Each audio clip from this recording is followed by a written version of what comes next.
շուկայում նորից կիսա ճգնաժամային իրավիճակ է, գազ չկա կամ դժվար է գալիս եւ գազը կտրուկ թանկացել է։ Այո։ Ձեր դիտարկումները։ Լարսը փակը մենք հայտարարություն ենք տարածել, Լարսը բացվել է արդեն մատակարարական կենտրոնի մի քանի օրից կսկսի գինի իջնել։ Իսկ Լարսին Ենթադրում եք թե կիչնի։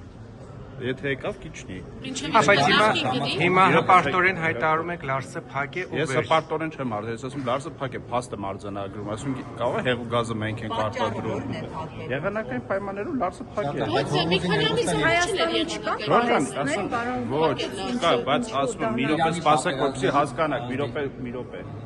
Հարցեք տվե պետք է լսեք, որ այդ մի հարցի մի 100 անգամ պատասխանեք։ Հայաստանի Հանրապետությունում հեղու գազ մատակարարում են 100-ից ավել տնտեսվարող սուբյեկտներ։ Որևէ մեկը նույնիսկ չի գերազանցում 10% շեմ, այսինքն դաշտը խիստ մրցակցային է։ Եվ տեսականորեն որևէ մեկը չի կարող գերիշխող դիտ չարաշեն, որ օրենքով արգելված է 10%-ից ներքև որևէ տնտեսվարող նկատմամբ որևէ process գեներացել ամբողջ աշխարհում։ Եթե դաշտը խիստ մրցակցային է, եւ բոլոր տնտեսվարողները կարող են այդ մրցակցել, այսինքն չկա խոշոր տնտեսվարող սուբյեկտ, որ կարող է դեֆիցիտ ստեղծի արհեստական, խնդիր ստեղծի։ Մի րոպե լսեք էլի։ Մի րոպե կլինի լսեք, որպեսզի հասկանաք։ Ասում, եթե չկա խիստ որևէ մի տնտեսվարող, որը ունի գերիշխող դիպ, որ կարող է չարաշահել, նշանակում մրցակցության հարցերով զբաղվող որևէ կառույց չի կարող միջամտել այդ տնտեսությունից։ Հիմա դուք ասեք պատճառը ո՞րն է, մենք կավարտենք այդ։ Մենք մանրամասն ուսումնասիրում ենք, Ռուսաստանի Դաշնությունից էր մատակարարվում գազը եւ չէր եկել, քիչ էր։ Դրա համար այն մարդիկ, ովքեր ունեին քիչ քանակի գազ, որպեսզի արագ սպառեն, իրաց գազի գինը բարձրացրել էին։ Եվ հանգացել է Ռուսաստանը։ Մեկ էլ invoice-ը ինչքան է, այնտեղ դուք տեղը կգնեից, օրինակ իսկ այդ մարժան ինչքան է, կարող է օրինակ շատ է մեջ մտնում։ Չէ, չի կարող։ Ասում որտեղ 100 քանի հոգու դեպքում թե մեկը շատ է,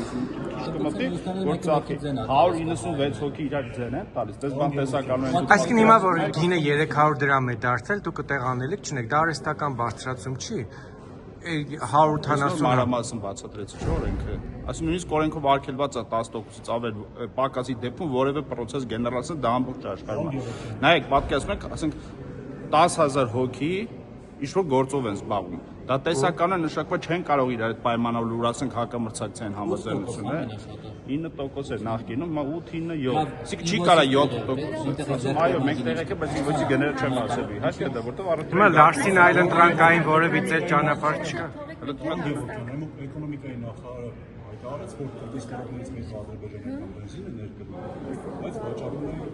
ավելի բարձր գնով, ասենք մյուս ներկրված բենզինի այլ երկրներից ներկրված բենզինի գնով։